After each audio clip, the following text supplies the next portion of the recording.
am really pleased to be joined for this first panel by Dr. Evonne Carter, the Vice President at the College of the Albemarle, Captain Chip Lewin, Commanding Officer, U.S. Coast Guard Air Station, Elizabeth City, and Dr. Kuldeep Rawat, the Dean of the School of Science, Aviation, Health, and Technology. I'm exhausted just thinking about all those programs. So we saw in the package some insight into what's happening here in this region. But I'd like to start with you, and I'm going to call you Chip because to say Captain would feel as though I was privileging you over everybody else on the stage. How about that? That's perfect. Because you're not the boss of this stage, Not I am. at all. Okay, good. So Chip, give us some sense when you think about, from your really interesting perspective, what are the employment sectors here that are high demand and move economic mobility? What would you have on the first 5 fingers? Well, yeah, I think there's a lot, so hard to narrow it down to 5. But you know, we look at healthcare, we look at education. You know, military is one of them. Advanced manufacturing. I mean, there's a lot here. There's a lot of opportunity in the area. You know, from my perspective as a Coast Guard, we see military and aviation as a big one, both in you know, civilian and active duty roles that provide both economic and social mobility. But there are a lot in here. We still have hospitality, healthcare, and you know, agriculture and a few others. But I think the biggest ones with a lot of growing potential are probably the original ones I chatted about. Huh. It's interesting because when most people think about northeastern North Carolina, particularly people who don't live in this region, those are probably not industry sectors that they would put on their first 5 fingers, right? Yeah, absolutely. Yeah, when you fly over, from the aviation perspective, when you fly over Northeast, you see a lot of agriculture. You see, of course, Outer Banks, and you see tourism, but there is a lot else embedded here, and some of it we just need to find the opportunities and kind of spread the news. So workforce is about supply and demand, and if there is the opportunity, that is the supply.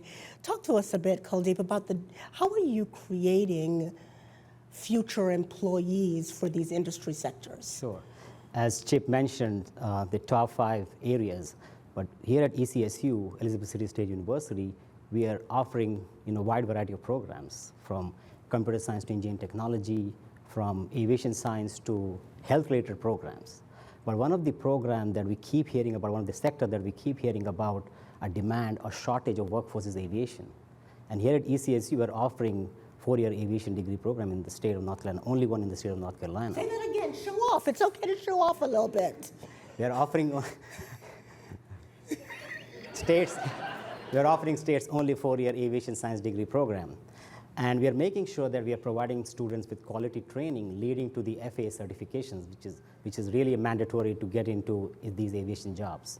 On top of that, we are also making sure that we can connect our students with people like Chip here, who is from the military aviation, or people also from the civil aviation background, so that they can be mentored by them. And also, we reach out our partnership to give them internship opportunities. We also want to make sure that our program meets industry standards, so we seek out third-party validation. We are not saying we are great, okay? We reach out to third-party organizations that are validating our programs. Wait, just say that again. So you reach out to them, you don't have to say you're great because they say you're great. That's right, yeah, that's right. Just so that everybody in the state is clear. So we recently received accreditation for aviation science program from Aviation Accreditation Board International, and we are only one of the 42 institutions worldwide to receive such a recognition. And the best part of all this is that we are able to provide training for the future aviator, for future pilots, in cost that is less than half of what it would cost to go out and get the same training. So because we want to make sure that the cost doesn't become the barrier to entry into these highly specialized and high-paying jobs. I'm thinking I might want a career change here. We can make that happen. So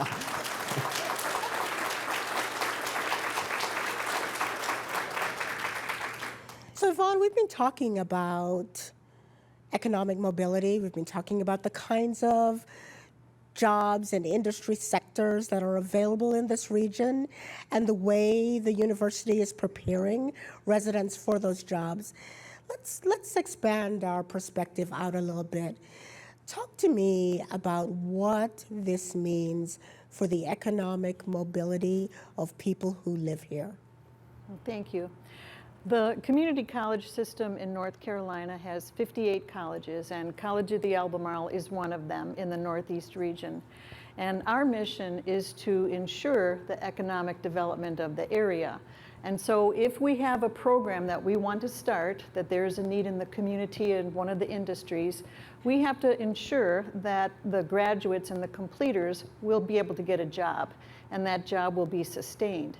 And so we have probably 30 programs that we offer at College of the Albemarle, and probably, I'm going to just venture to say that our healthcare programs have been very, very successful. In terms of economic mobility. Exactly. And so we have, for instance, our nursing program, which is our flagship program, I'll say. It's one of our bigger programs. We have probably 50 students starting every year wanting to be nurses in this 2-year program. And they have a fabulous program. They are very well trained, and they are so needed in our healthcare facilities, not just our hospitals, but also doctors' offices and nursing homes. So the healthcare students who complete end up with a fabulous job with a really well-paying salary. And so that's just one of them. We also have people in welding and machining and aviation repair. Every single area has a pathway for jobs. So we do work-based learning, so students are familiar with the local industries and businesses so that they get to know them. People from business and industry sit on our advisory committees. So we have a really good two-way path for communication of what they need and what we can provide them. Wow. Chip, I would venture to guess that many viewers like myself know very little about the U.S. Coast Guard's investment in the economic development of a region and the economic mobility for its residents. Talk to us a little bit about what kinds of partnerships the Coast Guard has in place that make you really proud of the commitment to economic mobility. Yeah, absolutely. Thank you, Anita. I think the military in general is a great, economic and social mobility option for folks. And the Coast Guard specifically, we have a diverse force. We have our active duty, we have our reservists, we have civil service and contractors, and we have the Coast Guard Auxiliary. Here locally, on base Elizabeth City, which has numerous commands, we have about 2,400 folks working out there, about 6,400 Coast Guard families in the area, or number of families in the area. And this area, it's kind of an aviation-specific command. So we have a lot of technical jobs. We have a lot of finance, accounting, IT, machinist workforce over there between the active duty and the civilian. And to try and, where I think one of our places we want to grow is some of the local connections. We sometimes find ourselves having to go a little further outside of this area to get all of our workforce on the local side. And some of the ways we're trying to improve that is partnering with a lot of our educational partners in the area. COA and ECSU are huge partners. Elizabeth City State, we redesignated with the chancellor last March a 4-year agreement to renew our partnership. And within that partnership, it includes our college pre-commissioning scholarship initiative. It includes trying to start a Coast Guard Auxiliary University program. We partner with the aviation program. They operate on the field, and we integrate with the Safety Council with them and our safety program. And with COA, for example, a lot of our contractors and divisions at the Aviation Logistics Center work with COA to give pathways in. But it is challenging. It is an industry here, and it's kind of looked at behind closed doors because you have to be a military member to get on the gate. So we want to kind of open up that mystery and provide some of the pathways. And then, of course, on our regular active duty workforce, Admiral Linda Fagan, who's the first woman military branch chief in the U.S., is our new commandant, and she signed a new strategic outlook called Ready Workforce 2030. And it really keys in on how we have to evolve in today's economic environment, in today's cultural and diverse environment to keep talent and gain talent. So there's more changes to come. But our partnerships with COA and ECSU, and we have some partners up in Virginia, is really how we're kind of generating some of that internal interest and awareness of some of the opportunities we provide. I want to come back and ask you a follow-up question, but I want to give the audience a heads up that I'm coming to you to ask questions next. So if you would please just queue up behind the microphone, I'll take you in the order you get there. You talked about the Coast Guard being behind closed doors, or maybe they're iron gates. Help me understand more broadly the role that public awareness plays in recognizing the opportunities for jobs and the pathways to those opportunities. How do all of you help young people in this region see the opportunities and see themselves in those opportunities? I'd be happy to tell you what we do. College of the Albemarle has probably established 20 summer camps for youth and high school students this last summer. And thank goodness that we were able to have them face to face, because every week we had at least 50 students from all different ages, all different schools, all different parts of the region come and practice at some of our programs. And so almost every one of our programs had a summer camp. So we did networking, and we did welding, and we did health occupations, just so the younger people understood what it involved and what that they could look forward to, or even understand what happens in some of those career paths, because it's not always obvious what happens. Yeah, and so that's one of the things. Another thing that we're really happy about is we have many high school students taking part in Career and College Promise. And so last year we probably had about 1,200 high school age students take Career and College Promise. That means that they are high school students and they can come to COA for free with no tuition, take our courses, earn college credits, and start one of the programs or a transfer program while they're still in high school. We also had probably at graduation a number of students this year who had not only their high school diploma, but also an associate degree that they had earned at 18 years old. Wow. And so we really care that people understand what we do in these programs and make it open for them and really help them understand how to be successful. Chip, you talked a little bit about your articulation agreements with Elizabeth City State, but how are you reaching further into the pipeline? How do you get kids who aren't even thinking about gracing a college campus? Yeah, it's challenging. We got a few programs, and one of them is the Coast Guard has started a junior reserve officer training program, or some are called junior leadership program. There are already 4 of them in the country. There's 2 more about to start. One of them is right here in Camden County. It's a very mature one. Sent 3 kids to the Coast Guard Academy this year. Down in Topsail, start another one. A big grassroots one, you know, we kind of integrate, our families integrate into the communities. Our members come in. You know, we were just talking, I heard referred to it, we bring a lot of middle management in, so we have people that come in and join boards, they coach, become teachers, and our kids are in school together. So some of it's a grassroots spread. It's one of the reasons why Elizabeth City is one of the 23 Coast Guard cities in the United States.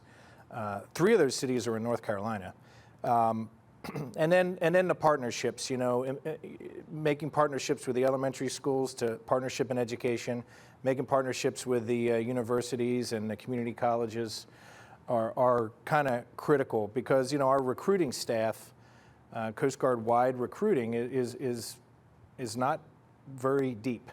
So we all kind of do it in among ourselves, and and it comes down to a lot of local partnerships, local teamwork, and trying to just spread the news about opportunities here and how we can help each other, lift each other up. And some of the potential is honestly unlimited. We just have to communicate it a little bit. So Kuldeep, we already know that you are particularly skilled at getting old college professors to quit their jobs and go into aviation. But how do you work with people who are a third of my age? How are you saying to young students who are not yet on your campus that we have these fabulous opportunities available to you? Yes, we here at ECSU, we believe that we have to expose students very early on. We are talking about, when I say early, I'm talking about elementary school. Wow. So at ECSU, just this past summer, we offered over 10 different programs, all the way from third grade up to high school programs. So we have Aerospace Academy, we have Drone Exploration Academy, we have Science Rising programs. So we have a multitude of programs that gives these students opportunity to come to campus, experience the technology, the tools, the resources that we have here on campus, and then get familiar with the career options that they will have once they get into these degrees. We also do a lot of summer residential programs. The whole idea behind doing the residential program is that we give high school students the opportunity to come and stay on campus, eat in the cafeteria, basically get themselves immersed into how a college life would look like. And again, we invite guest speakers from various industry sectors to talk to them and share their experiences. One program that we are particularly proud about is this new initiative that we launched through the funding that we received from the FAA, the Aviation Workforce Development Program. We are selecting 80 high school students from the region. They will be afforded to take college credits while in high school, and then we are covering costs for all their certification exams. By end of the program, they will be ready to get into their private pilot if they want to fly airplanes, but they will also have in their hand their drone license. And once they have their drone license, really opens a lot of doors of opportunities for them to get into this high-paying emerging market. How scalable do you all see these educational attainment pathways to mobility being? It's a hard question, but do you expect to see the overall income rising over time? Do you expect to see poverty rates decreasing? If all of this is working for as many people as it might work for, what can we expect to see as indicators? That's a great question. And I think that as industries come and look at Elizabeth City and say, oh, they have all these great opportunities for training and for support, and people really are trying to get a higher degree and credentials, we do want to use that workforce. And I think that that's something that we need to keep communicating. And even though it may not be scalable that you can see right now, you building these people, these seeds in the community to really expand. And I think that the more role models we have in some of these high-tech programs, I think the further we will go. I love that. Anybody else want to weigh in on that question? Yeah, I certainly can briefly. From our perspective, you know, locally here at the ALC next door and within our own workforce, you know, our workforce is aging. You know, we need to regenerate youth in our workforce. So just within that, the turnover that happens at ALC, you know, every 10 years is significant. So even if everything stays the same there's a lot of impact. And then, of course, the opportunities in aviation and the military, and some of that, they counter each other. You know, civilian aviation pulls people from the military. Our demands for the Coast Guard have not gone down. Our Coast Guard is growing, and you know, we're competing with industry as well. So I think there is a rising opportunity, and there's room for a big change in how we manage our workforce. Kuldeep, I want to end with you because, as Evonne pointed out, economic mobility is not just about the individual person who gets a job, but it's really about the exponential effect. And so I want to go back to the work that you're doing, particularly around drones. Wonderful. Who doesn't want to be able to tell their friends their child is majoring in unmanned aircraft, whatever. It sounds good, right? But the potential impact on healthcare and agriculture, the other opportunities to lift the region are almost unimaginable. Talk about that for a moment. Sure. In 2019, we launched our bachelor's degree in unmanned aircraft systems. Again, only one in the state of North Carolina. Again, we were first to start this program. Now, at this point, there are 400 plus documented applications for drones. So if you're going to ask me, what are the jobs? I just told you 400 different applications. Now, if you look in the region, Elizabeth City, surrounding area, we see large wind farms. One of the largest wind farms in the East Coast is right here on 17. We see several solar farms, miles and miles of coastlines. We have farmlands, and then we are also affected by natural disasters every year. All these are classic case of applications of drones. So basically what we are doing here is the jobs are right here in the region. That's what I'm trying to say. And we are training those students with the latest and greatest commercial grade technology here, with top of the line simulation technology, so that they can, once they're trained, they can go and get those jobs. Also, we are building just right here a new facility, should be done in a couple of weeks, where students can actually fly drone in a netted environment. So that facility, again, not only be used by students, but anyone who wants to come and test their technology. This is the facility they could use, because they're getting all the environmental conditions while they're not violating any laws, as we are next to Coast Guard here. So we're not allowed to legally fly within 5 miles, but that facility will afford us to do that. So again, as I said, opportunities are immense here in the region itself, with various infrastructure inspection.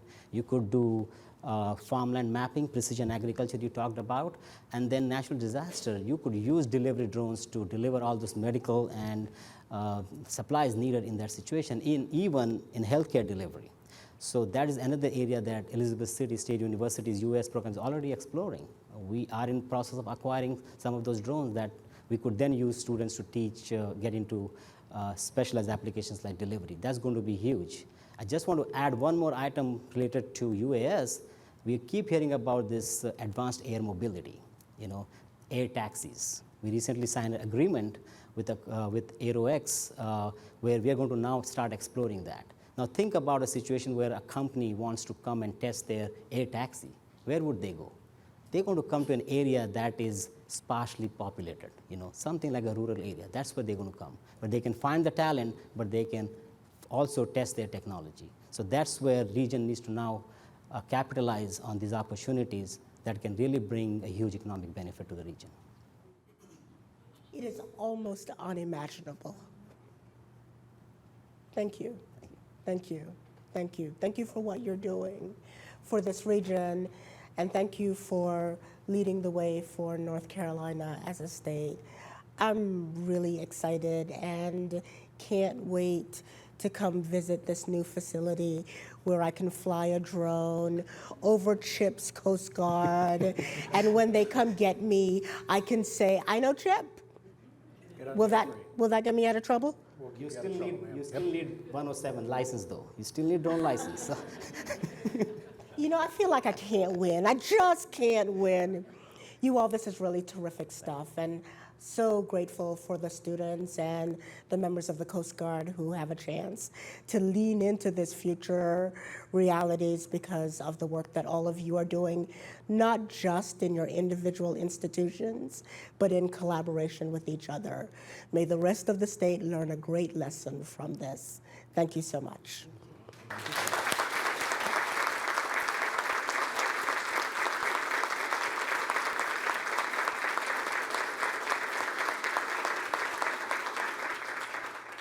So they were great, but for those of you who weren't at the mic when I was looking over there for somebody to ask a question, y'all left me hanging.